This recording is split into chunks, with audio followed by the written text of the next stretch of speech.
Elementary level, Lesson 1, Places to live. Part 1. Monster cities. Are big cities wonderful places?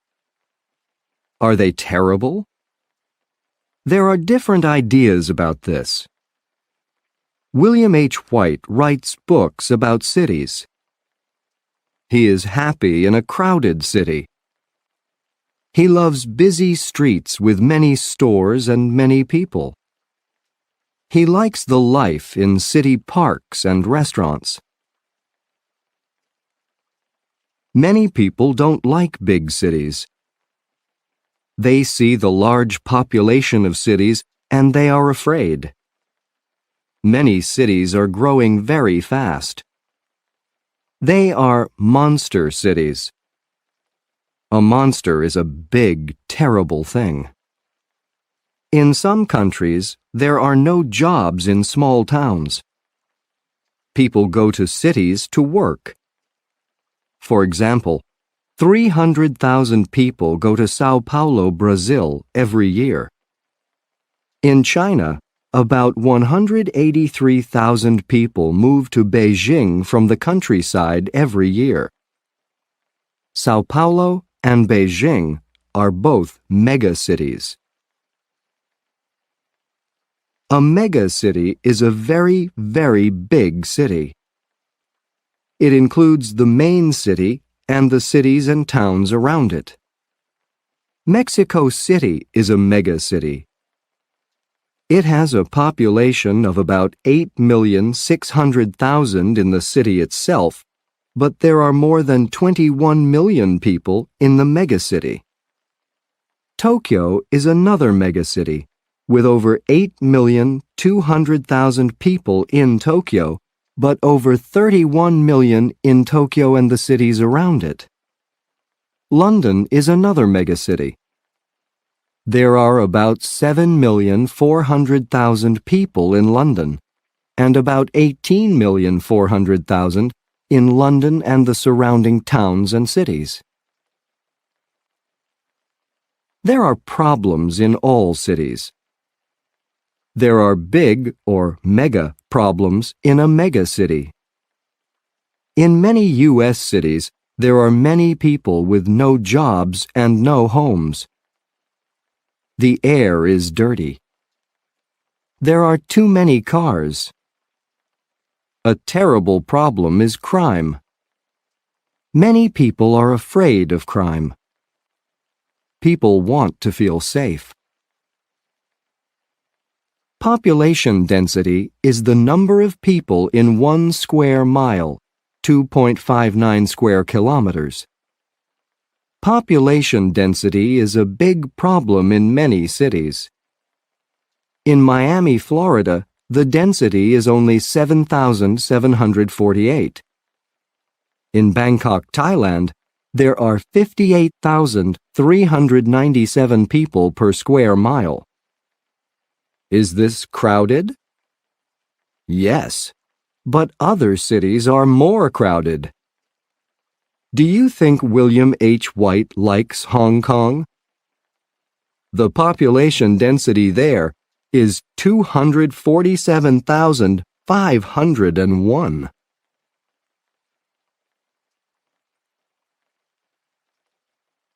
Part 2. My neighborhood. My name is Elena Sanchez. I'm from Mexico, but now I live in California. I'm a student here in English language classes at a small college. I live in an apartment building. It's on the corner of Olive Street and Sycamore Avenue.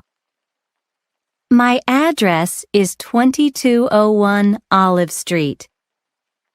There's a big olive tree in front of the building. There's a park across the street. There are a lot of oak trees in the park. The trees are beautiful in the summer. A lot of my neighbors are from different countries. The people next to me are from Indonesia. The family across from the Indonesian family is from Colombia. The stores in this neighborhood are always busy. There's a Korean drugstore and an Armenian flower shop. A Chinese church is next to the flower shop.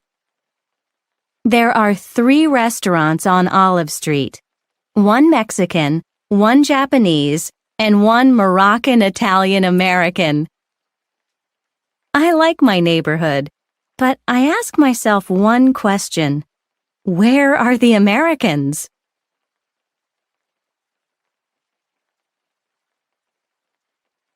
Lesson 2. Shopping. Part 1. Internet shopping. 25 years ago, very few people used the Internet.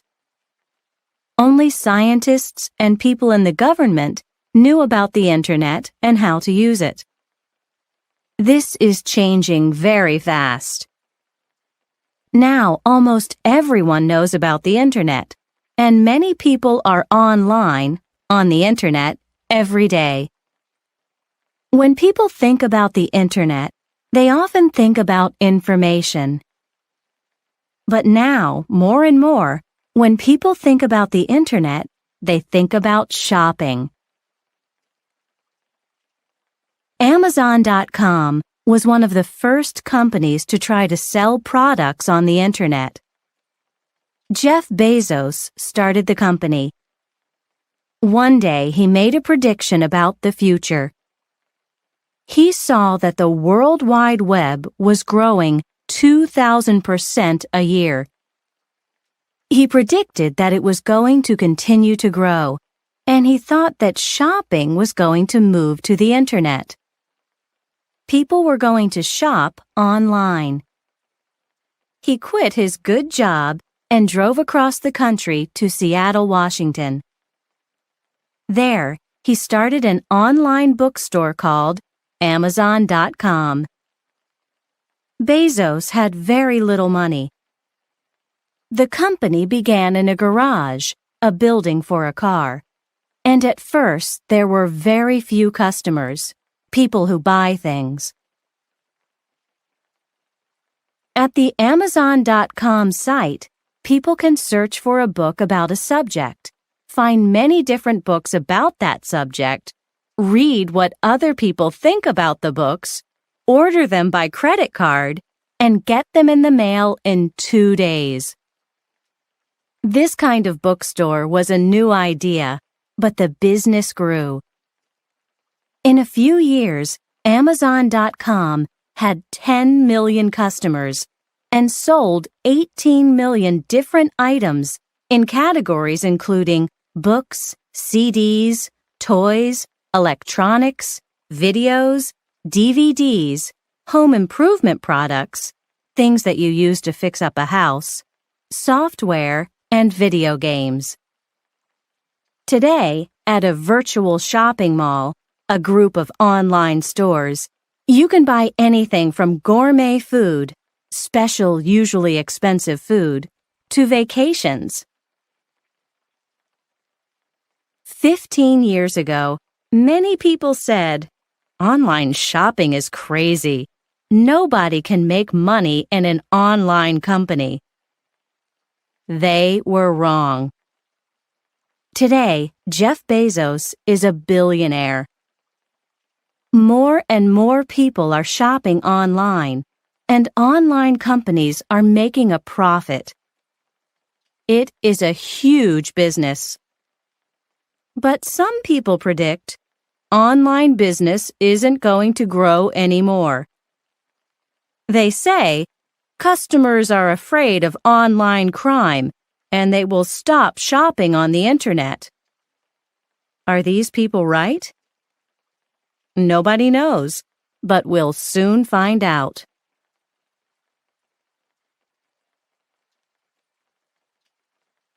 Part 2. Predicting the future of shopping.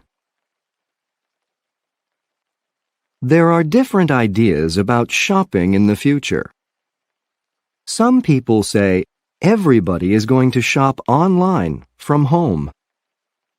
There won't be any more real stores or shopping malls. But other people have a different picture of the future. They say, there will still be shopping malls.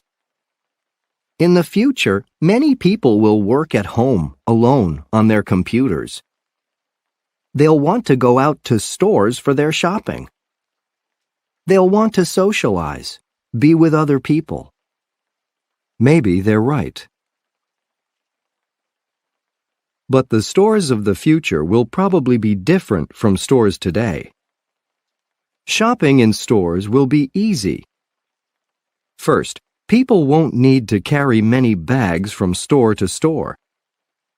In stores, they will only choose products. They won't carry them home. The stores will deliver most of their purchases, such as clothes and books, to their houses. Second, people won't need to carry money or credit cards with them. An eye scan will identify their eyes and put their purchase on their credit card. Shopping malls will probably also be different from today. They won't only have big department stores and many small stores.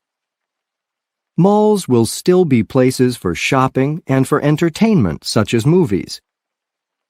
But in malls of the future, busy people will also do other things. They will go to the doctor, the dentist, and the post office. They will go to the gym, too.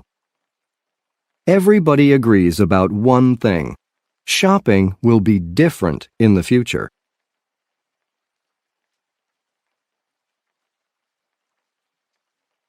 Lesson 3. Family. Part 1. Changing families. Families in almost every country are changing. This is true in rich countries and poor ones. It is true in Africa, the Americas, Asia, and Europe. All over the world, families are getting smaller. In North Africa in the past, many people lived in extended families. 50 to 100 people lived together in a group of houses. These were all family members, grandparents, aunts, uncles, cousins, children, and grandchildren. But now this traditional family is breaking into smaller groups. The traditional family in Mexico was also big. One generation ago, the average Mexican woman had 7 children.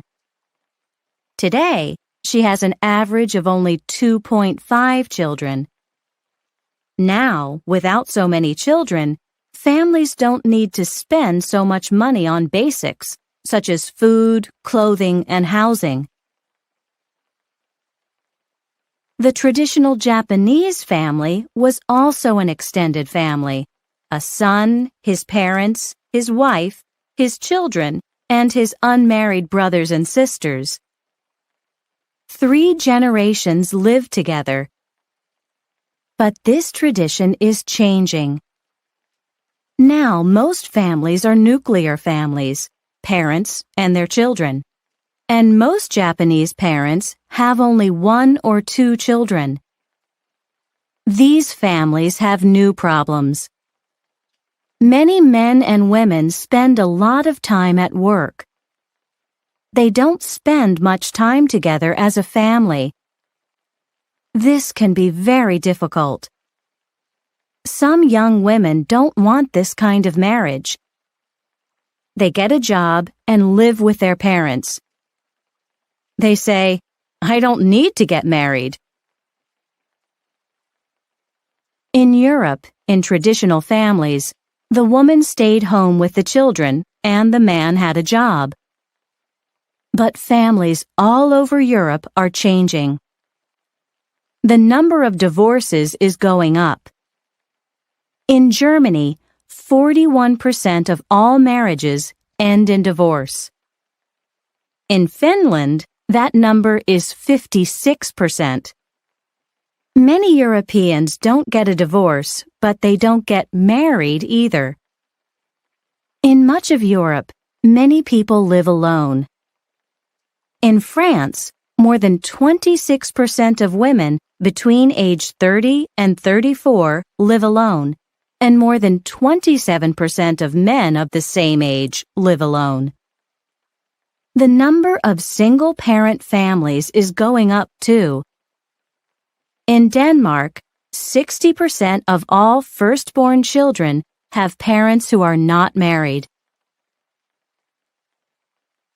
The world is changing, and families are changing too. There are many new types of families, but most seem to be getting smaller.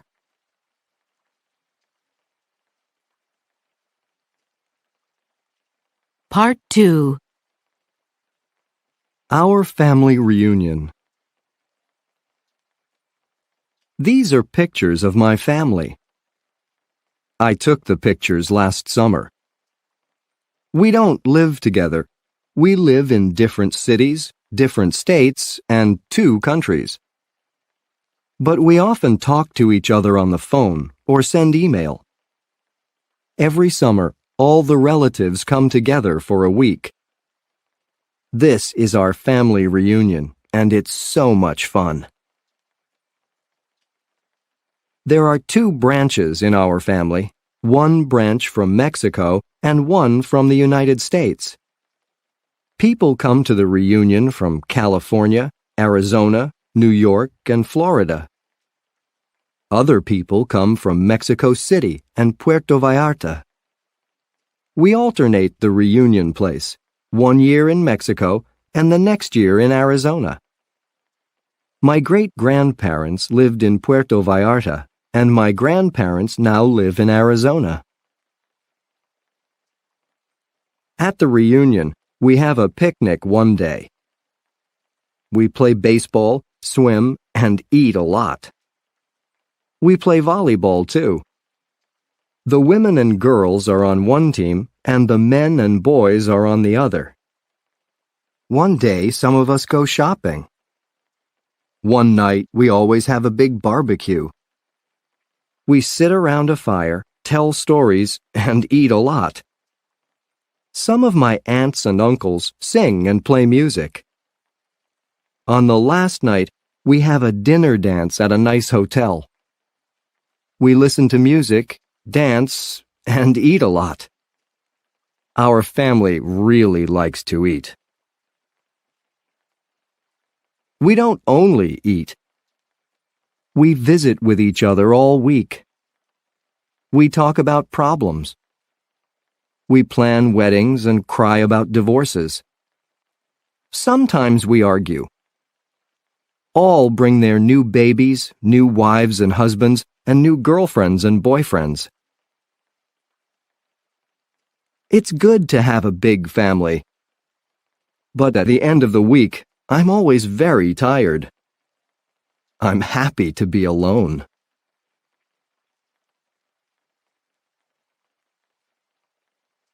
Lesson 4. Personal Health.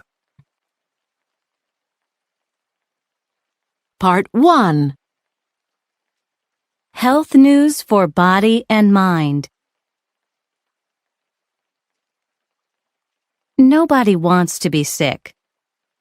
Everyone wants to be healthy, and most people want to have a long life too. But a healthy body is not enough. We all want both physical and mental health. What can we do to stay well? Most of us know some things to do. It's a good idea to exercise, for example, in a gym, eat fruit, vegetables, and fish, and drink lots of water. We also know things not to do. It's a bad idea to eat a lot of junk food, such as chips, ice cream, candy, donuts, and other foods with sugar or fat.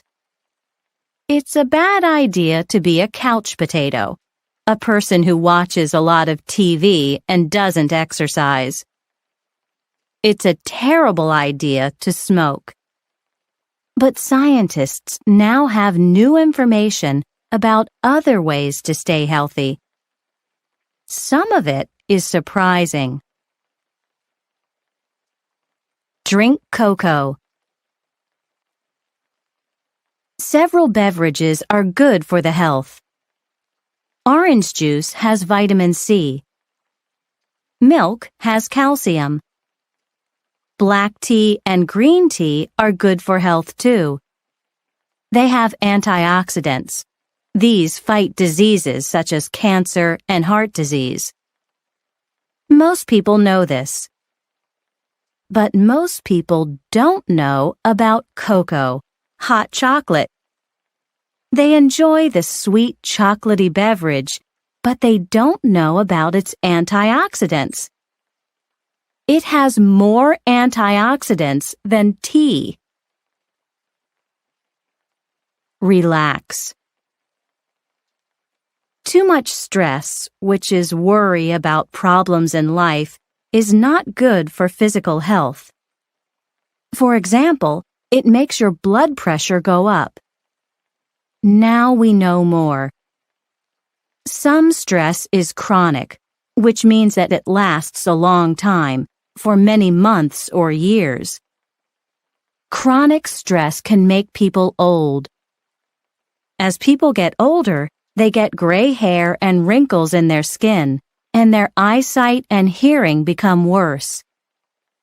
This is normal, but chronic stress makes people age, grow old, faster. A scientist at the University of California, San Francisco, studies stress. She can now identify how stress makes people age. It can damage, hurt, the body's DNA. The lesson from this is clear. We need to learn to relax. Sleep. One easy and cheap way to help both your physical and mental health is just to sleep 8 hours or more every night. But more and more people are not sleeping enough. According to the World Health Organization, over half the people in the world may be sleep deprived, which means they don't get enough sleep. Sleep-deprived people often have medical problems, such as high blood pressure, diabetes, a problem with sugar in the blood, and heart problems. It is also more difficult for them to make decisions. Clearly, we need to find time to get more sleep. But there is another reason. A new study from Germany found that sleep makes people smarter. The study shows that the brain continues to work during sleep and helps the sleeper to work on problems. You didn't do your homework last night? Maybe you can tell your teacher that you were working hard in your sleep. Learn languages. How many languages do you speak? There might be good news for you. A study from a university in Canada found something interesting. Bilingual people, who speak 2 languages very well, do better on tests than people who speak only 1 language. It seems to be mental exercise to hold 2 languages in your brain.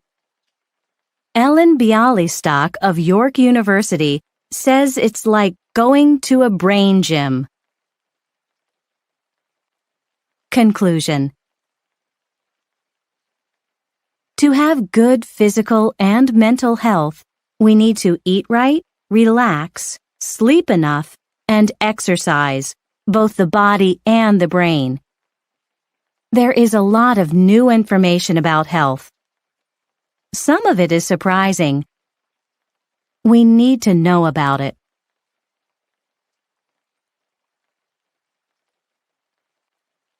Lesson 5. Women and Men. Part 1. Men's talk and women's talk in the United States. Marriage is often not easy. Love is often not easy. Sometimes friendship between a man and a woman is not easy. Maybe a man and a woman love or like each other, but they argue. They get angry. Later they apologize, but it happens again and again. What's the problem? Are men and women really very different? Deborah Tannen says yes. Men and women are very different. Tannen teaches at Georgetown University in Washington, D.C. She writes books about the ways people talk. She believes that men and women talk and think in different ways. She tells about some differences in her book, You Just Don't Understand. It begins in childhood. The differences, Tannen says, begin when men and women are children. Very young boys and girls are similar to each other. In other words, they like many of the same things and play in the same ways. They aren't very different. But then there is a change. When children in the United States are 5 or 6 years old, boys usually play in large groups.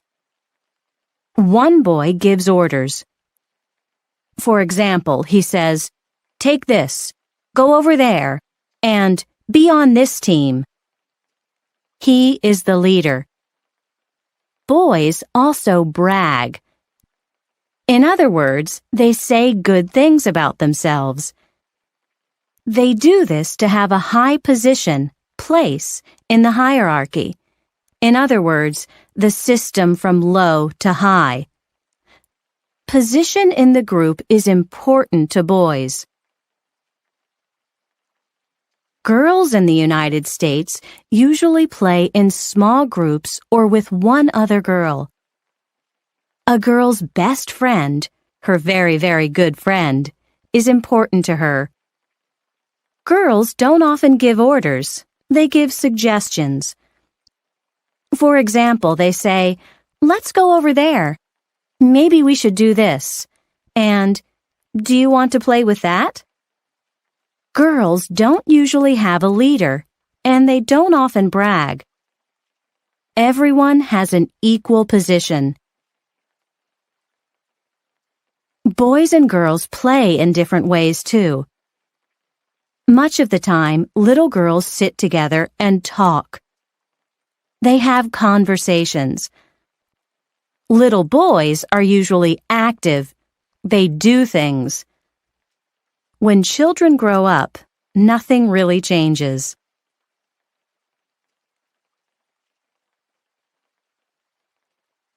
Who talks more and why?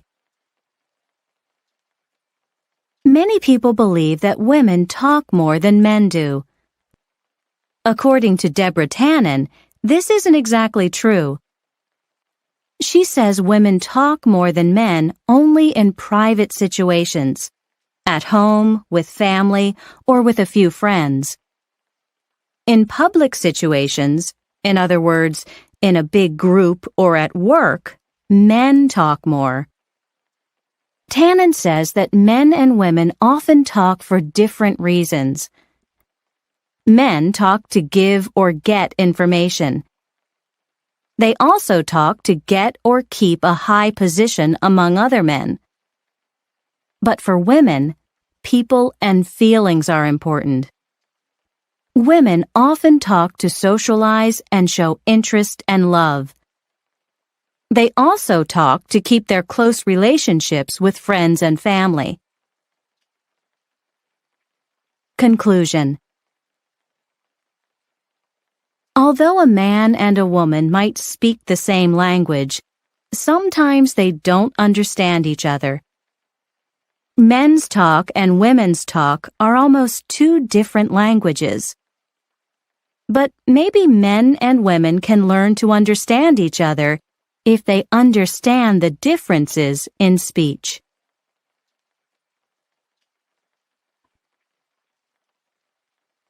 Part 2.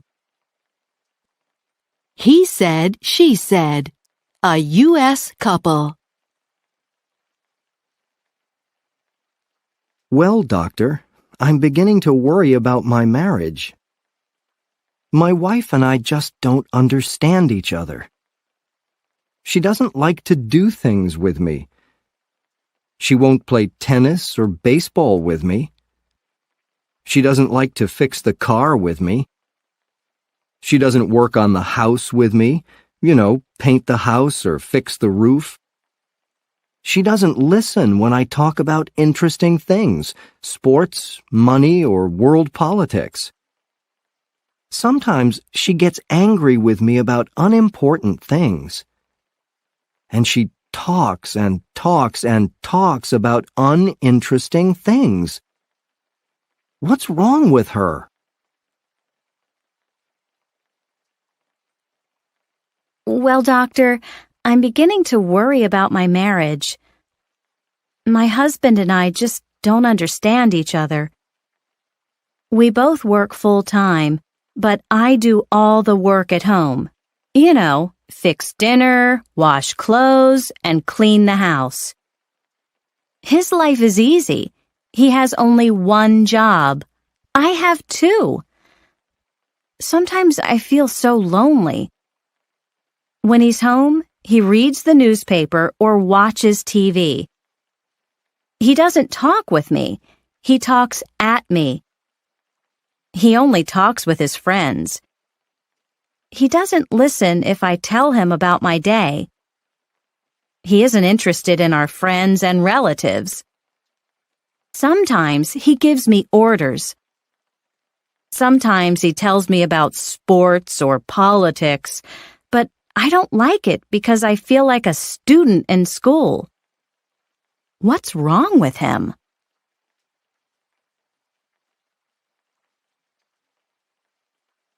Lesson 6. Sleep and Dream. Part 1. The purpose of sleep and dreams. Many people wonder, why do we sleep? Why do we dream? They ask themselves the purpose or reason. There are many theories or opinions about this, but scientists don't know if these ideas are correct. Theories of sleep. One theory of sleep says that during the day, we use many important chemicals in our bodies and brains. We need sleep to make new chemicals and repair or fix our bodies. This theory is called the repair theory. One piece of evidence for this theory is that our bodies produce more of a growth hormone, a chemical that helps us grow, while we sleep. Another theory is that the purpose of sleep is to dream. Dreaming occurs or happens only during one stage or period of sleep. REM, rapid eye movement sleep. REM sleep occurs about every 90 minutes and lasts for about 20 minutes. Some scientists believe that REM sleep helps us to remember things, but other scientists don't agree. Dream theories. Whatever the reason for sleep, everyone sleeps, and everyone dreams every night. Many times we don't remember our dreams, but we still dream. Like sleep, no one knows exactly why we dream or what dreams mean. There have been many theories about dreams throughout history. Many cultures believe that dreams can predict the future, that they can tell us what is going to happen to us. However, some people believe that dreams are only a form of entertainment. Psychologists, such as Sigmund Freud, say that dreams are not predictions of the future. Psychologists have strong beliefs about dreams. However, these scientists don't always agree with each other. There are several different theories about the purpose of dreaming. Freud, who wrote around the year 1900, said that dreams can tell us about our emotions, feelings, and desires or wishes. Freud believed that our dreams are full of symbols. In other words, things in our dreams mean other things. For example, a road in a dream isn't really a road. It might be a symbol of the dreamer's life. Freud thought that dreams are about things from our past, from our childhood. Other psychologists say no. They believe that dreams are about the present, about our ideas, desires, and problems now. Other psychologists say that dreams have no meaning at all. New evidence. We still don't know why we dream. However, there is interesting new evidence from research or studies about the brain. When we are awake, many parts of our brain are active.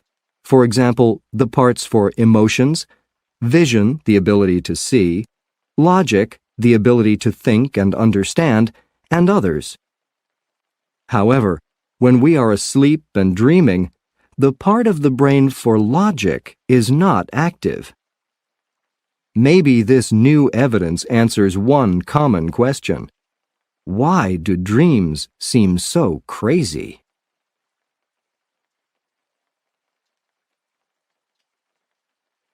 Part 2. A Dream Narrative.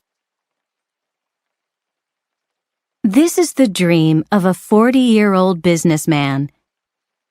He is married and has 2 children. He goes to a psychologist because he feels anxious a lot. The psychologist told him to write down his dreams. This is his dream from June 7th. Dream, June 7th. In my dream, I was in a large city. It was very big and very dark. The city seemed like New York, but it didn't look like the real New York. I was in a friend's apartment. It was comfortable. After a few minutes, I left and went out on the street alone. I walked for a while. Then I realized I was lost. I couldn't find my friend's apartment again. I started to feel uncomfortable. I tried to return to the apartment, but all of the streets looked unfamiliar and completely different, and I didn't know my friend's address. I began to feel anxious. I kept walking. I wanted to find something familiar. It was getting late. I decided to go home. I knew my home was outside the city. I saw buses on the street, but I didn't know which one to take. I couldn't find a way to leave the city. There was a way to get home, but I didn't know it. I asked for directions. The people answered, but they didn't make any sense. All their directions were very complicated, and I couldn't understand them. Suddenly, I was on a boat. The boat was traveling across a very dangerous river. It was dark. The river was very dirty. There was garbage in it. I couldn't see the other side of the river, and I was afraid. I began to think I'll never get home. I tried to ask for help, but no one listened to me. Then I woke up.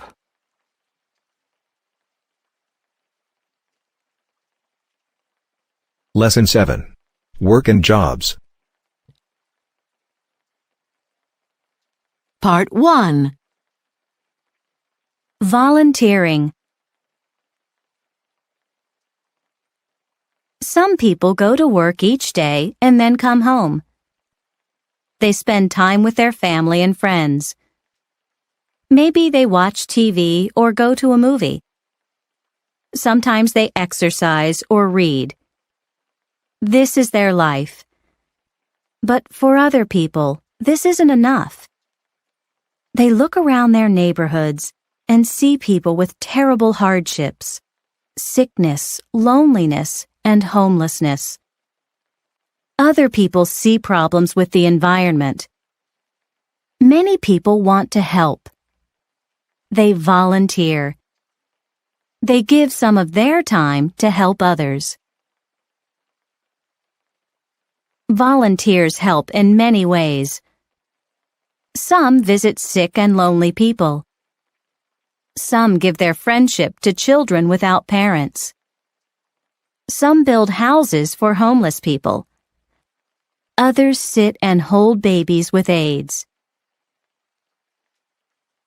Andy Lipkiss was at summer camp when he planted his first tree. He began to think about the environment. In many countries, people were cutting down trees. Andy Lipkiss worried about this. In 1974, he started a group, Tree People, to plant trees: pine, elm, cypress, and eucalyptus. They also began to plant fruit trees in poor neighborhoods because fresh fruit is often too expensive for poor people. Today, there are thousands of members of Tree People, and more join every day. They plant millions of trees everywhere to help the environment and people. Ruth Brinker wasn't planning to change the world. Then, a young friend became sick. He had AIDS. Soon he was very sick, and he couldn't take care of himself. Brinker and other friends began to help him. In 1985, Brinker started Project Open Hand. This group cooks meals and takes them to people with AIDS. Soon, Project Open Hand volunteers were cooking many meals every day and delivering them to people who couldn't leave home. Today, volunteers prepare 2,000 meals daily. Ruth Brinker didn't plan to change the world, but she is making a change in people's lives.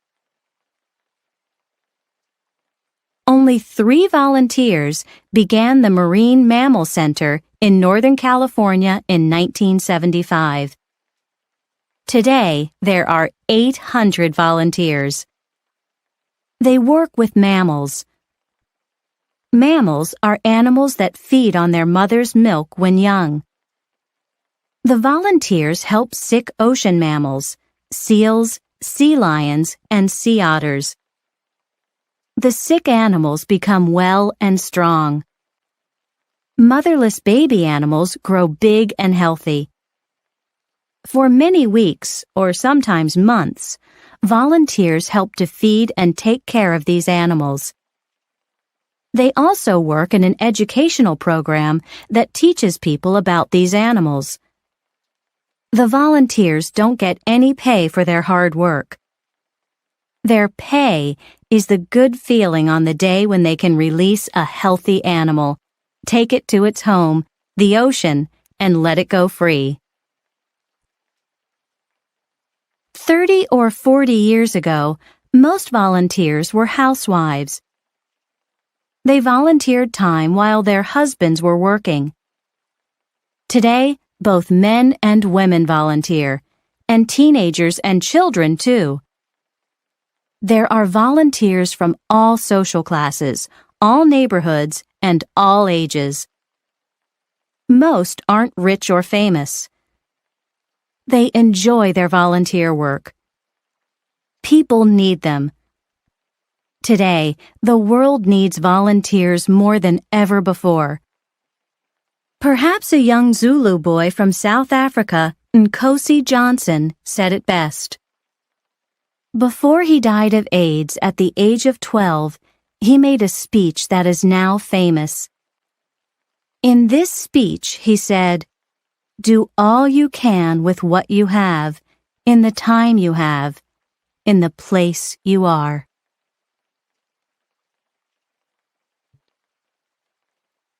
Part 2. My special year.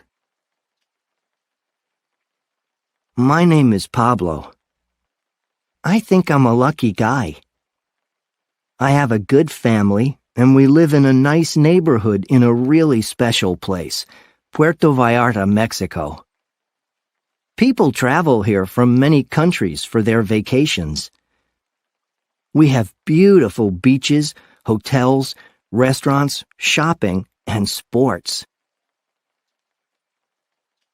However, in my beautiful hometown, there are also very poor neighborhoods. These areas are crowded and have a lot of crime. Life is terrible for many of the children in these areas. Some don't really have a childhood because they're homeless and live on the streets. They don't have families or education. They don't have enough food. Most of them have chronic stress. Many use drugs or have diseases or mental problems. Last year, I came back to Puerto Vallarta from my university in Mexico City. I spent 1 year as a volunteer with an organization called Outreach International. They have several programs. I volunteered for one program to help street children. It was the best and most difficult year of my life. I learned a lot that year. I worked in a home for street children, all boys at this one. It's in an old school that nobody uses now. At this home, the boys have a place to sleep and 3 meals daily, but it's not a school. They go to a neighborhood school. The home keeps the boys off the streets. It shows them another way of life. As a volunteer, I helped to prepare meals. I taught games such as basketball and football and art. I helped the kids with their homework. These kids can be fun. They have a lot of energy, but they're also really tough. Their hardships on the streets make them strong, and not always sweet little children. At this boys' home, I met 2 other volunteers, Brian from Canada and Greg from Australia. In many ways, we were very similar. We were the same age, came from good homes, had a good education, and liked to travel. They were both college students, like me. We became friends. I helped them with Spanish, and they helped me with English. They came to meet my family, and we had fun together. Now we email each other. But more than anything, I will always remember the children. I hope their lives can be better in the future.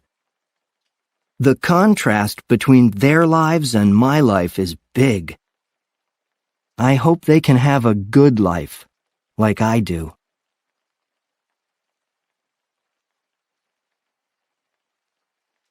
Lesson 8. Eating and Food. Part 1. New foods, new diets. Diet of the past. On March 26, 1662, Samuel Pepys and 4 friends had lunch at his home in London, England. They ate beef, cheese, 2 kinds of fish, and 6 chickens. Today, we might wonder, what? No fruits? No vegetables? More than 300 years ago, people in Europe ate differently from today. They looked different too.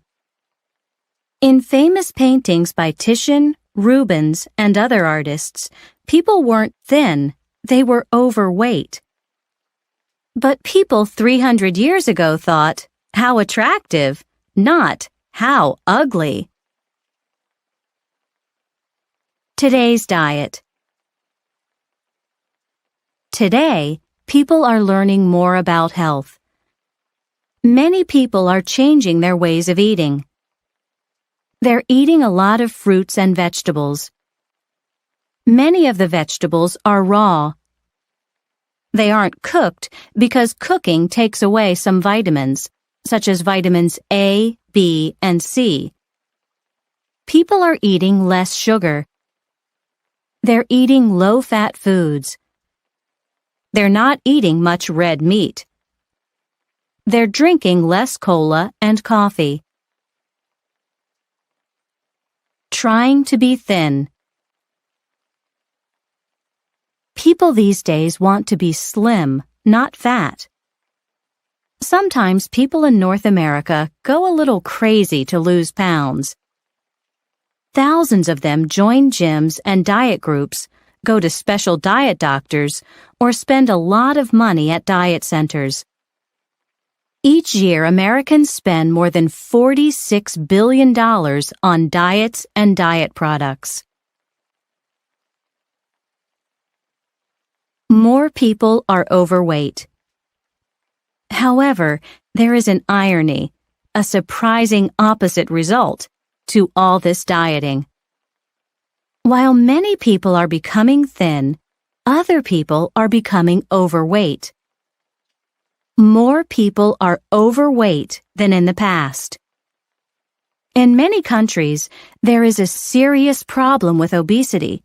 In other words, a condition of being very overweight. There are 2 main reasons. First, these days many people often go to fast food restaurants.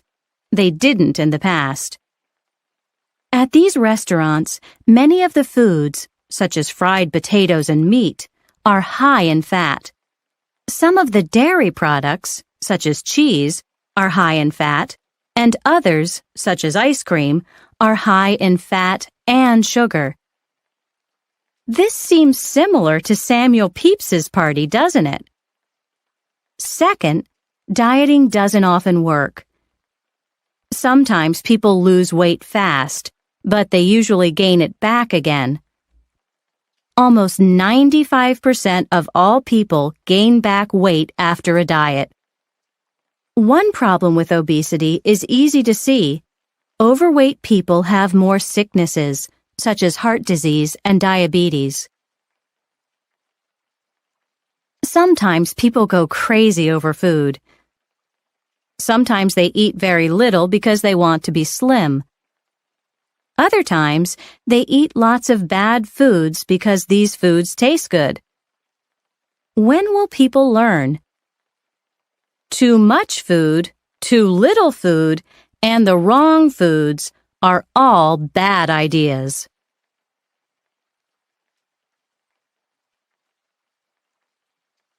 Part 2. Eating bugs. Different cultures enjoy different foods. Sometimes a food that one culture thinks is delicious might seem disgusting to another. In much of the world, people eat beef, but the idea of meat from a cow disgusts some Hindus in India. People in France sometimes eat horse meat or frogs, and this disgusts some Americans. People in Western countries eat cheese, and many Asians think that this is disgusting. And then there are insects. Many people wonder, how can people eat bugs? Children in the U.S. make horrible faces and say, "Ooh, yucky." However, insects are an important part of the diets in many countries. In different places, people eat over 1,000 types of insects, and ate them in the past, too. For example, people in ancient Greece and Rome ate insects. American Indians ate grasshoppers, crickets, and caterpillars. Today, in parts of Africa, people eat termites, insects that eat wood, and caterpillars as snacks. In Japan, some people eat grasshoppers with soy sauce. In small villages and in some restaurants in Thailand, people enjoy crickets and grasshoppers. In some Mexican restaurants, people pay $25 for a plate of butterfly larvae. In the United States, some restaurants now offer insects as a gourmet food. In China, people spend $100 million each year on ants. There are different ways to prepare bugs as food. One way is to boil them in very hot water. In Colombia, some people spread them on bread. In the Philippines, people fry them in butter with vegetables. In Mexico, people fry them in oil or marinate them in lemon juice, salt, and chili. In some parts of Africa, some people bake or fry them. In other areas, they eat them raw. However, entomologists, scientists who study insects, say that it's important to cook insects, not eat them raw. In the United States, a company called Hot Licks now sells candy with insects in it. Julieta Ramos Elerdui, a researcher at a university in Mexico City, says that there are many good reasons to eat bugs. First, insects are a cheap food, except on a plate in an expensive restaurant, and they taste good. Some insects taste like nuts, bacon, mint, or cinnamon. Second, bugs are good for our health. For example, they often have more protein than beef or fish. Third, they can bring money to poor people who find them in the forest and sell them. In parts of Africa, there are 7 pounds of insects on just one tree. This brings a good profit for very little work. Finally, eating insects can help to save the environment. In many countries, people cut down trees. However, they will not do this if the trees have insects to eat or sell. People worldwide are now eating foods from other countries. People in the West now enjoy Japanese sushi, a small roll of cooked white rice served with a garnish of raw fish, vegetables, or egg. People everywhere eat Italian pizza and American hamburgers. Maybe someday, in a fast food restaurant in any country, a customer will say, "Give me a hamburger and an order of caterpillars, please." In the future, insects might be as familiar to us as rice, bread, or beans.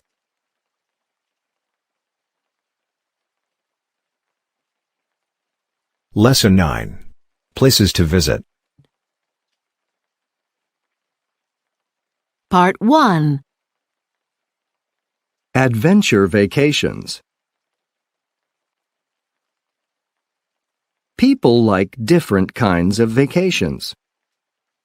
Some go camping. They swim, fish, cook over a fire, and sleep outside. Others like to stay at a hotel in an exciting city. They go shopping all day and go dancing all night. Or maybe they go sightseeing to places such as Disneyland in the United States, the Taj Mahal in India, or the Louvre in France. A different kind of vacation. Some people are bored with sightseeing trips. They don't want to be tourists. They prefer an adventure, a surprising and exciting trip. They want to learn something and maybe help people too. How can they do this? Some travel companies and environmental groups are planning special adventures. Sometimes these trips are difficult, but they're a lot of fun. One organization, Earthwatch, sends small groups of volunteers to different parts of the world. Some volunteers spend 2 weeks and study the environment. Others learn about people of the past. Others work with animals or plants. Hard work in the far north. Would you like an adventure in the far north? Scientists are worried about changes in the climate worldwide. They are studying how the environment is changing because of a warming climate. 2 teams of volunteers, one in Alaska and the other in Iceland, will study glaciers, huge fields of ice that move very slowly. These glaciers are getting smaller. Scientists wonder why and how. Another team will go to Manitoba, Canada. This team will collect information on birds, mammals, and the amount of snow. If you like exercise and cold weather, these are good trips for you, but you must be in very good physical condition. Studying ocean mammals. Do you enjoy ocean animals? You can spend 2 weeks in Florida. There, you can study dolphins. It will be exciting to learn about these intelligent ocean mammals. These beautiful animals can live to over 50 years of age. They travel together in family groups. From small boats, volunteers will study and photograph these groups. The purpose of this research is to learn about the animal's social behavior. Scientists want to know what dolphins do and how they live. Also, scientists want to study dolphins' health. For example, they wonder, is ocean pollution changing the dolphins' health? If you like warm weather, the ocean, and animals, this is a good trip for you. Digging up the past. Are you interested in history or prehistory?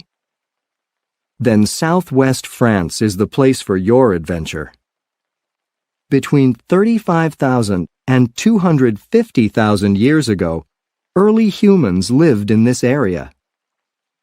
Volunteers will work with archaeologists from France, Germany, and the United States to search for evidence about the way of life of the people from that time.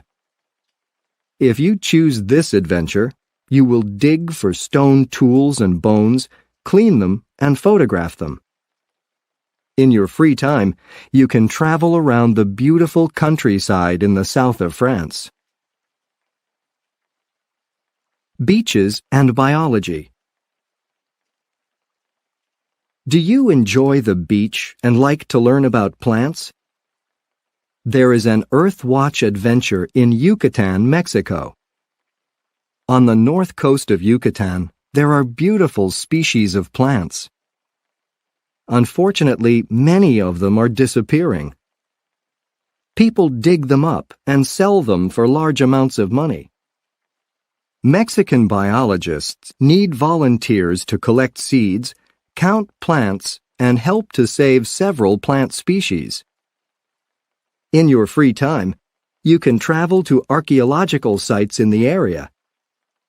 If you love a tropical climate, this is the trip for you. Do you want a very different vacation? Do you want to travel far, work hard, and learn a lot? Then an Earthwatch vacation is for you.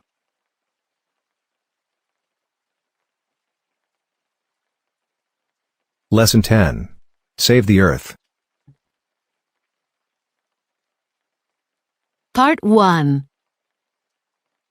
The ocean in trouble.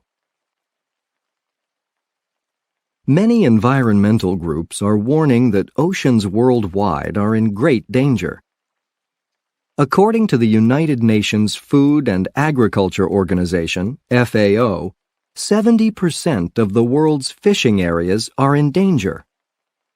One reason, of course, is the huge amount of pollution.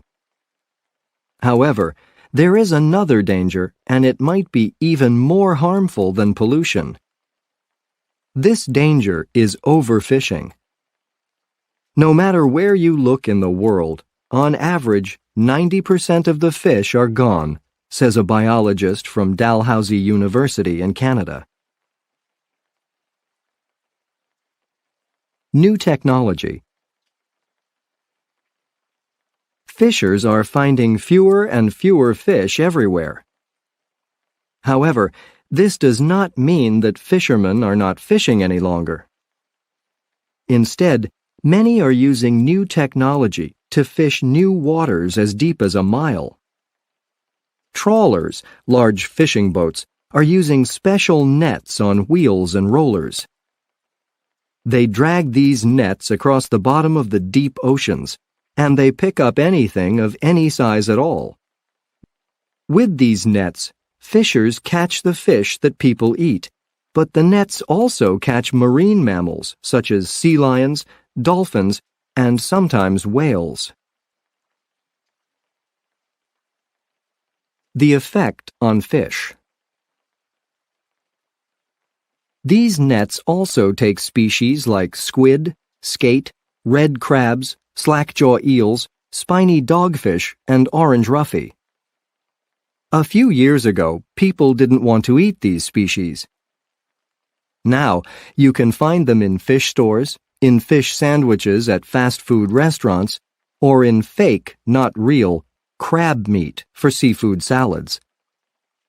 The orange roughy provides an example of what is happening.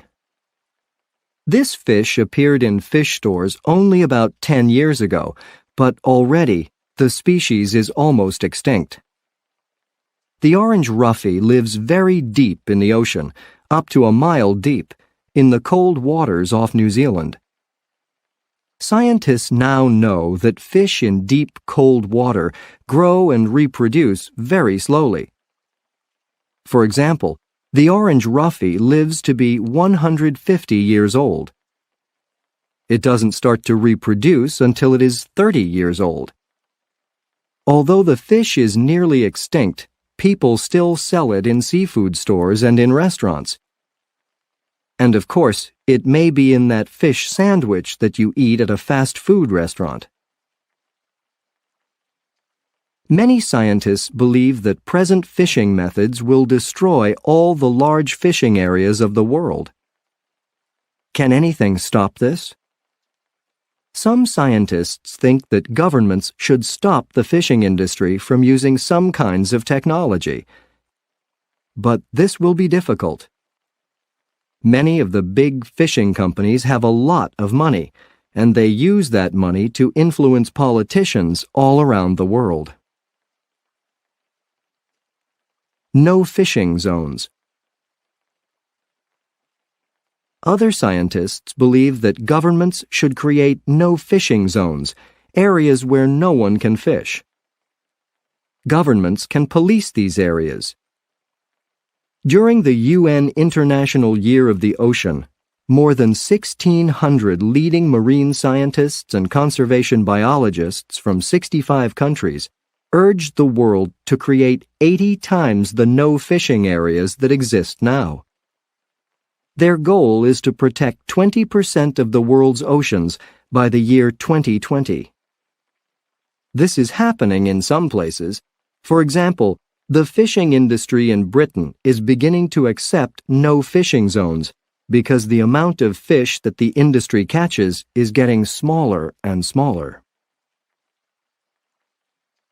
The fishing industry often argues that the scientific evidence is not complete, that we just don't know what is going on in the oceans. Now, scientists and environmentalists have to give evidence to show that the fishing industry is doing damage before the government will pass laws protecting the ocean. This takes time, and sometimes it is difficult to prove something like this. The magazine Science says we should have the opposite rule. Big fishing companies should have to prove that they are not destroying the oceans before we allow them to fish. Conclusion. Environmentalists say that average people need to get together and pressure their governments to do something.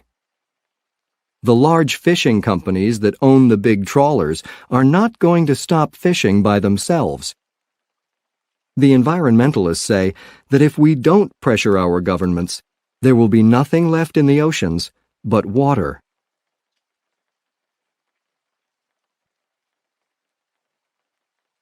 Part 2. Repairing the environment. Early life on Easter Island. Easter Island is a very small island in the Pacific Ocean. In the ancient past, the island was covered with vegetation, such as beautiful forests, and the surrounding ocean was rich in fish. The human population grew to about 9,000 people. Today, we know them for their art, hundreds of huge, amazing statues that are made of stone. Over several hundred years, the people created larger and larger statues. The changing history. For about 700 years, life on Easter Island was good. However, by the 15th century, people suddenly stopped creating the statues. Also, the environment completely changed. The earth didn't produce enough food for the population. The forests were gone because people cut down all the trees. Without trees, they couldn't even build canoes, a kind of small boat. And for this reason, they couldn't go fishing. The society was destroyed. The people were hungry. When Europeans arrived in 1722, there were only about 2,000 people left. Easter Island as an example. Scientists often mention Easter Island. They see it as an example of the damage that humans can do to the environment. They say that our Earth is like an island. When we destroy it, we destroy ourselves. They say that we are now destroying it. Like the people of ancient Easter Island, we are cutting down forests. Worldwide, the environment is changing. The climate is becoming warmer. Glaciers are melting. Pollution fills many rivers and lakes and the air of many cities. And every year, about 20,000 plant and animal species become extinct. What we can do. Some people see this situation as hopeless, but environmentalists say that it isn't too late. There are things that we can do. Governments and big companies need to make big changes, but every individual can make many small changes. All these small changes can add up. They can make a big difference. Here are just some. Plant trees.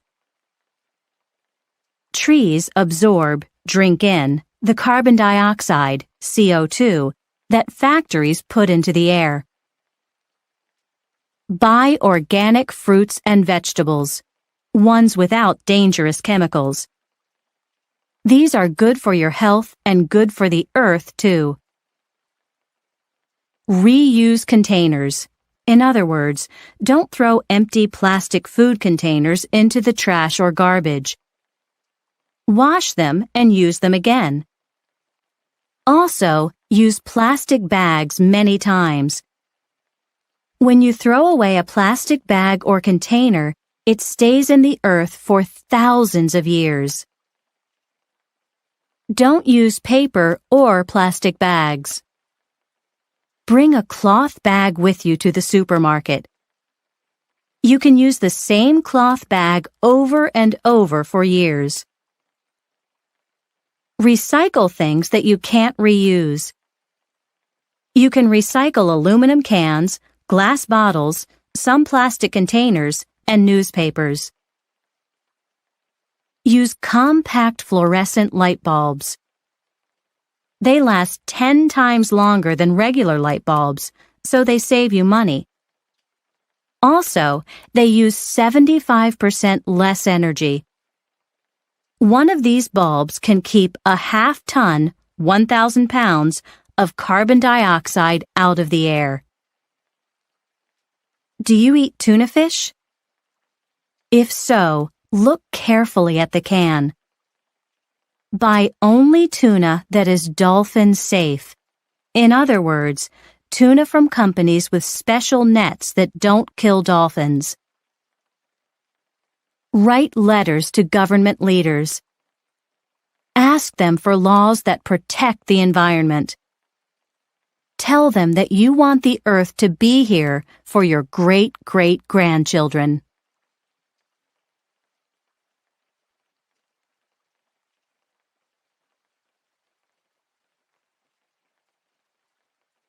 Intermediate level. Lesson 1. Student's life. Part 1. International students. Introduction and definitions. All around the world, there are international students at institutions of higher education. The definition of an international student is a post-secondary student from another country. The meaning of post-secondary is after high school. Another phrase for international students is foreign students. The word foreign means of a different country or culture. Even so, some people don't like the word foreign. Instead, they use the phrase international students. For an institution of higher education, they say university, college, or school. Where international students attend school. International students leave their home countries. They go to school abroad.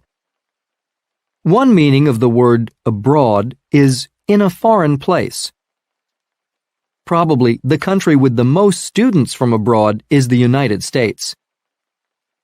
Canada, Great Britain, and some other European countries also have a lot of students from other countries. But more and more, international students attend colleges and universities in the developing nations of Latin America, Asia, and Africa. Developing nations are countries without a high level of industrialization or technology. Why students attend school abroad. Why do high school and college graduates go to colleges and universities far from their homes? Undergraduates are post-secondary students without college degrees. Often, undergraduates want the experience of life in new cultures. Maybe they want to learn another language well. Many students want degrees in business, engineering, or technology. These subjects are not always available in their home countries. Some governments and companies send their best graduate students and workers to other countries for new knowledge and skills. And some international students from expensive private schools at home save money through study abroad programs, especially in developing nations. Why universities want foreign students? Why do institutions of higher education want international students? Students from other countries and cultures bring internationalism to the classroom and campus. They bring different languages, customs, ideas, and opinions from many places. Also, educational institutions need money. Tuition is the fee or charge for instruction. Private schools are colleges and universities not supported by government money. They charge high tuition. International students are not citizens or immigrants. One definition of citizens and immigrants is legal members of a nation or country. International students pay full tuition and fees to state or government schools. And all students away from home have to spend money for housing, food, recreation, and other things.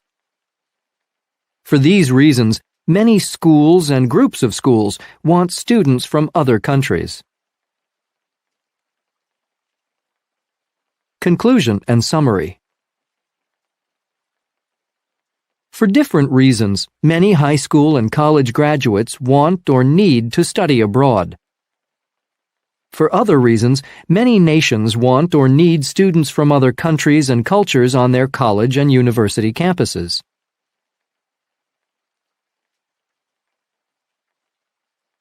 Part 2. University life around the world. Similarities in student life. At colleges and universities around the world, students from other places live in student housing on campus, in apartments, or in the private homes of other people. They walk to school or get there by bicycle or by car. Sometimes they take public transportation like the bus or subway. They attend classes and take quizzes or tests or exams. They complete necessary course requirements. After years of study, they get certificates or college degrees. These are proof of completion of courses of study. Outside school, they have other interests and family or social lives. In some ways, life on the campuses of institutions of higher education is the same everywhere in the world. Systems of higher education. Maybe student life is similar, but the system of higher education differs in countries around the world. For example, in the United States, post-secondary students can live at home and go to community colleges for 2 years or more. Or they can choose 4-year state or private colleges or universities. They can get financial aid like scholarships, grants, or loans. This money helps students to pay college tuition and other charges. Loans have to be paid back. With undergraduate degrees, they can attend graduate school. The system is different in some countries of Asia or the Middle East, like Iran. There, students take an exit exam in their last year of high school. The people with the highest scores attend the best universities in the country. Other students can go to other kinds of colleges or get jobs. Differences in teaching and learning styles. But not only the system of higher education can vary. Teaching and learning methods and styles differ in various cultures at different colleges and universities and in individual courses. For example, the atmosphere in many classrooms is very formal. Students use titles such as Professor Gonzalez or Mrs. Wong for their instructors. Some teachers wear business clothes and give academic lectures. Students respect the knowledge and views of their master teachers. Other classrooms have an informal atmosphere. Instructors dress casually, and students use instructors' first names. In this relaxed atmosphere, class members work together in groups. They tell their individual experiences, give their opinions, and talk about their ideas. Some teachers always follow a course plan or the textbook. They give a lot of assignments. They give points, scores, or grades for homework. In their courses, students take many quizzes, tests, and exams. All over the world, there are teaching and learning differences. Campus facilities and services. And what about the facilities and services available to students at college and university campuses around the world? At many institutions of higher education, resources for learning and recreation are available to students. At libraries, they can read and study books and other materials. At learning resource centers, they can often work on computers. Maybe they can use educational software programs or the internet. Sometimes audio or video equipment is available. And people can buy books, supplies, and other things at campus stores. Also, learners can get advice from counselors and individual help with their courses from tutors. Maybe they can relax and have fun on campus too. Some schools have swimming pools, tennis courts, and other sports facilities. Most have snack bars, cafeterias, or other eating places. And at some schools, not all students go to the campus. They take internet courses by computer, see and hear lectures on television, or use other kinds of distance learning.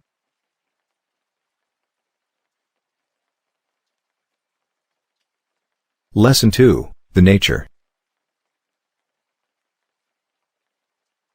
Part 1. The powerful influence of weather. Biometeorologists and their research. Weather has a powerful impact on the physical world. It also affects people's personalities. How do we know about the effects of weather on people? We know from biometeorologists. These scientists study weather. They study how atmospheric conditions affect human health and emotions. The word atmosphere means the air around the Earth. Atmospheric conditions at a time or place is a definition of the word weather. Some examples of these conditions are sun, wind, rain, snow, humidity, the amount of moisture in the air, and air pressure, the force of air. The weather conditions of the atmosphere greatly influence or affect people's health, thinking, and feelings. How wind can affect health. All over the world, winds come down from high mountain areas. The winds fall faster and faster, and the air becomes warmer and drier. What do scientists say about the health effects of this kind of weather? According to biometeorologists in Russia, powerful winds from the mountains increase the number of strokes, blood vessel attacks in the brain. Also, sometimes strong southern winds blow north over Italy. During these times, researchers say, Italians have more heart attacks, sudden stopping of the heart. People everywhere have bad headaches during times of forceful winds. And Japanese weather scientists say there is an increase in the number of asthma attacks. Asthma is a lung disorder. It causes breathing problems. Possible effects of other kinds of weather. Do other kinds of weather influence physical health? Sudden temperature changes in winter are often associated with a cold or the flu. The flu, or influenza, is a viral disease. However, colds and flu probably increase because people are in close contact, near one another, indoors in cold weather. Colds and flu may even lead to pneumonia, another lung disease. Other illnesses also increase during long times of cold weather. In most places, diseases of the blood and heart attacks are more common in winter. But in some very hot and humid, wet regions, there are more heart attacks in summer. Many people have high blood pressure, a health condition. In 3 out of 4 people, blood pressure goes down in warm weather. But some people have lower blood pressure in the cool or cold times of the year. Weather and mood. These forces of nature greatly affect people's moods, emotional conditions, and feelings, too. For many people, winter in the northern regions is very depressing.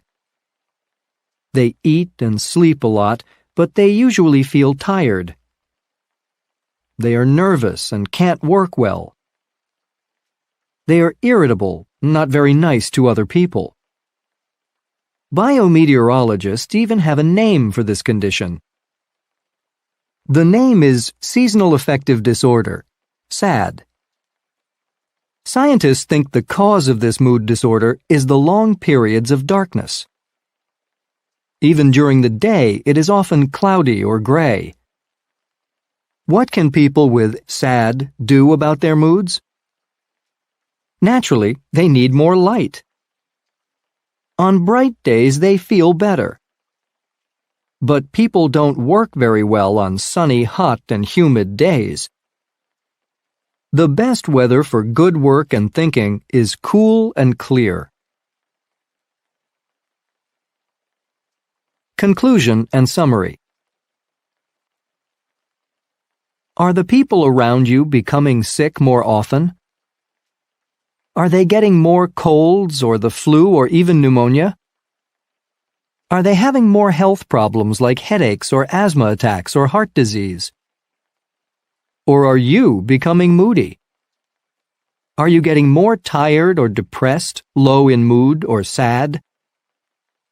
Remember, according to biometeorologists and other weather scientists, the cause may be the atmosphere.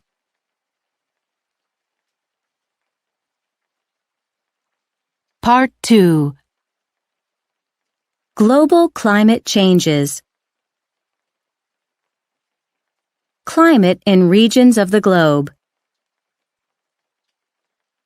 The word weather means the atmospheric conditions at a specific place and time. The weather can vary from day to day. In contrast to weather, climate is the general or average atmospheric conditions of a region. In different areas of the globe, the climate generally stays the same from year to year. For example, the climate in the desert is usually very dry. It may be cold in winter and hot in summer, but there is very little rain or humidity. In contrast, in tropical rainforests, there is very high humidity. In most other areas of the world, the weather is cool or cold and wet or dry in the winter season. It is warm or hot and dry or humid in the summer months. According to some meteorologists, weather researchers, the Earth's climate is changing slowly. In most places on the Earth, the weather varies from season to season or even from day to day. In contrast, the typical climate is similar every year.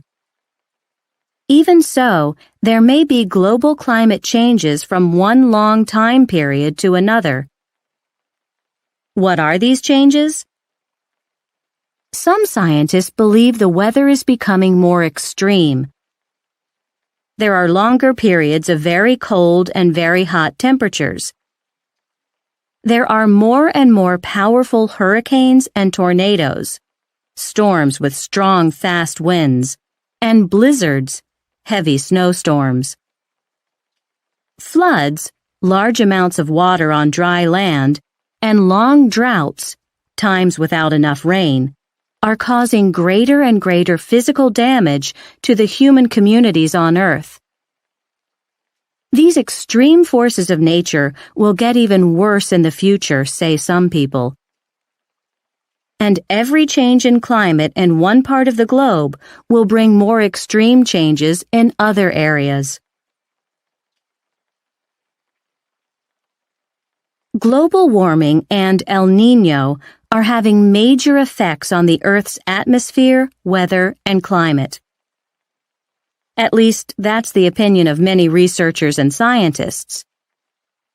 What is global warming? It is a slow increase in the average yearly temperature of the planet. The cause is an increase of gases in the atmosphere. What is El Niño? The Spanish phrase means the little boy or the Christ child.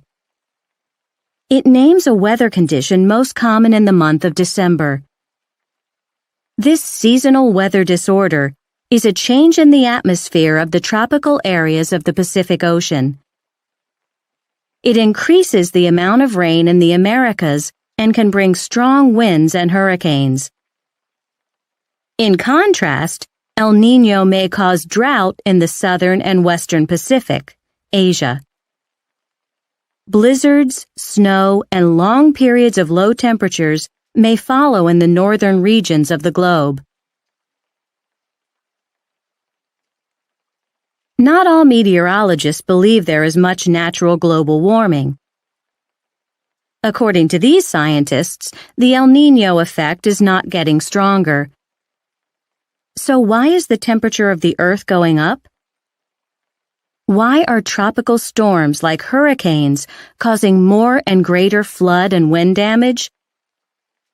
Probably, human beings are the main cause of the extreme effects of weather and climate changes.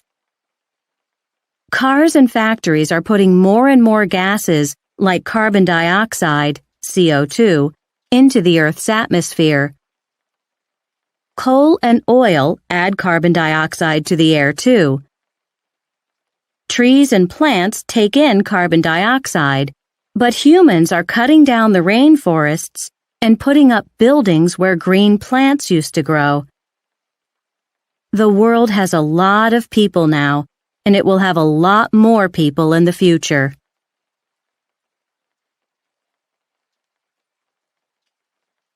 Lesson 3, Food and Diet. Part 1. Global diet choices. Meanings of the word diet. Most words in the English language have more than one simple or basic meaning. One example is the word diet. The most general definition of the noun is a person's or a group's usual food choices and habits. In a more specific definition, diet means an eating plan with only certain kinds or amounts of food. For instance, a diet is often a plan to lose weight. And as a verb, diet means to lose weight. People can go on a diet, meaning they are starting a program to lose weight. International fast food. All over the world, the global diet includes fast food. Prepared items from inexpensive restaurants, snack bars, or food stands. Some examples of typical American fast food are hamburgers, hot dogs, sandwiches, and fried chicken. Some common international fast foods might be German sausage and schnitzel, Italian pizza and pasta, Mexican tacos and burritos, Middle Eastern shish kebab and falafel, Japanese sushi and tempura, and Chinese egg rolls and noodles. Why is this kind of food becoming even more universal or worldwide? First, fast food restaurants usually prepare and serve the items quickly. Second, many fast food restaurants are part of fast food chains, eating places with the same name and company owner. For instance, the biggest and most famous American fast food chain serves hamburgers in every continent on the planet except Antarctica. Its menu items may not be exactly alike in all cultures, but its 25,000 restaurants all have the same look and style. The atmosphere seems comfortable and familiar. Third, the items at fast food places usually cost less than meals in formal restaurants or special dishes made at home. And finally, people usually enjoy the taste of the food, even if it is not very nutritious, healthy. How people make individual food choices. How do most people make their diet decisions? Individual choices are often based on former habits, cost and convenience, beliefs about health and nutrition, and ideas about physical beauty. Some people learn to like certain foods in childhood, and they don't change later in life. Many people have busy lives, so they buy or prepare food and eat it as quickly as possible. Some meal planners think only fresh and natural food is nutritious, so they buy vegetables, fruits, and foods without additives, chemical substances, and prepare it in healthy ways. People with health problems, like high blood pressure or diabetes, a blood sugar disorder, may be on special non-salt or non-sugar diets. The nutritional requirements of very young or very old people may be different from the needs of others. Some cultures prefer a slim body to a well-rounded one, so people are always trying to lose weight. They may follow popular diets, such as a low-carb diet, an eating system high in protein but low in refined carbohydrates. Other reasons for diet habits around the world. Unlike individual food plans, the diets of whole cultures and regions come from location, history, and tradition. For example, the typical Mexican diet is a combination of foods from pre-Columbian, Spanish, and French cultures. It is rich in complex carbohydrates, corn, beans, rice, breads, and protein, beans, eggs, fish, meat. Fish and fish products from the seas around Japan are one of the most important parts of the traditional Japanese diet. Rich in vitamins and minerals, seafood is served grilled, baked, raw, dried, pickled, hot, and cold. Soy products, miso, tofu, and bean paste, fermented vegetables, and rice are also important in the typical Japanese diet. Religious practices may also greatly affect diet. For instance, some Jewish people keep kosher, follow the requirements of Jewish food preparation and eating. These laws prohibit eating pork or bacon or other meat from pigs, shellfish, snake, or insects. In addition, people should not eat meat and dairy, milk products, at the same meal. In a similar way, Muslims follow the laws of eating halal, an Islamic system of eating only permitted foods. Some foods, such as pork or insects, are not permitted. Though people can eat some meat, such as beef from cows, the animals must be killed in a special way, according to ritual. Also, for religious reasons, some Christians eat fish instead of meat on Fridays. They also limit their food choices during Lent, the 40 days before Easter, in the spring. Conclusion and summary. The global diet. Universally, more and more meals include basic necessary food elements: protein, carbohydrates, and fats.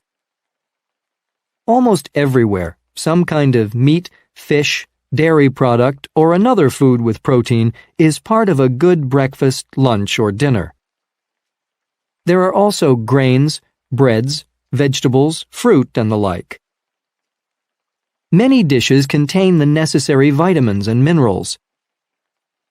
A few families grow their own food, but most people buy food from eating places and markets in their communities. Food may be fresh, prepared, canned, frozen, or packaged. Fast food is very popular, and maybe it is becoming healthier.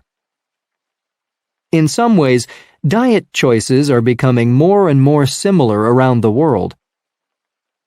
Even so, the variety of food choices is large now and is probably going to increase. Are cooking customs, eating habits, and food preferences all over the world becoming more or less healthy? Are they better or worse for human beings? These questions are interesting topics of research and discussion.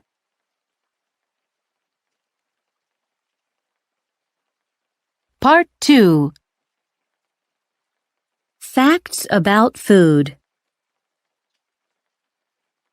Food fights. Everywhere on Earth there are food specialists with opposite or different opinions on the best kinds of nutrition for various purposes. A lot of people believe that the healthiest diets are high in fiber, vitamins, and minerals, but low in fat, cholesterol, sugar, and salt. Some nutritionists say the perfect eating plan contains mostly carbohydrates without much protein. In contrast, other scientists say people need high-protein meals with meat, chicken, fish, or milk products, and only small amounts of grains, potatoes, breads, rice, and noodles. One famous diet plan allows only certain foods at certain times: protein with protein, carbohydrates with carbohydrates, fruits alone, and so on. Some eaters stay away from all meat and maybe even fish and milk products. They get their protein from plants, mostly beans. Others want only high-fiber food. These people may not eat white bread or white rice or even cooked vegetables. So, what is the best way to eat and be healthy? The discussion of food facts will go on far into the future. The necessary substances and elements for human life and health are water, protein, carbohydrates, fats, vitamins, and minerals. Most kinds of food contain some or all of the required nutrients, but these substances have different effects on people. Various ingredients and dishes affect the mind in different ways, and some kinds of nourishment have better effects on the brain than others. For instance, can broccoli increase brain power? Maybe so. Low levels of some of the B vitamins can cause a decrease in memory and thinking ability, nutritionists say. But dark green vegetables like broccoli contain a lot of these nutrients. Another example of a memory helper is lecithin, a substance from soybeans also found in high-fiber foods like nuts and whole grains. High-protein foods influence the mind in more helpful ways than dishes high in sugar and carbohydrates. And the caffeine in coffee or tea may help thinking. Of course, its effects don't last long. In many places outside big cities, food with more than 4 legs is part of good, healthy home cooking. Fried or grilled ants are a tasty but expensive snack in Colombia, South America. In various parts of Mexico, over 300 types of insects serve as food. In southern Africa, many people like to eat at least one kind of caterpillar or worm. They enjoy it fried, dried, or cooked in tomato sauce. In Thailand, cooks create a spicy hot pepper sauce with water bugs. In Vietnam, grasshoppers filled with peanuts are a special dish. And in some regions of China, bugs are not only a part of meals, but an important ingredient in medicine too. Most kinds of insects have high nutritional value. They contain a lot of protein, vitamins, and minerals. Many people like their taste. They are everywhere on the planet. They add to the variety of people's diets.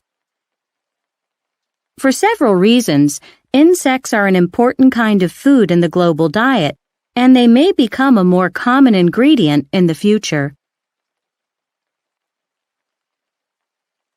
The growing similarities in diet and eating habits around the world are influencing people of various cultures in different ways. For example, Western foods are damaging health in the industrialized island country of Japan.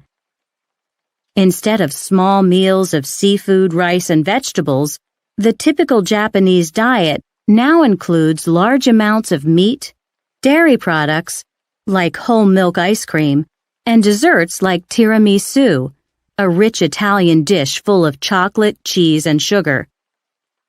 According to Japanese health researchers, such changes in eating habits are related to a great increase in health problems such as heart disease, strokes, cancer, and diabetes.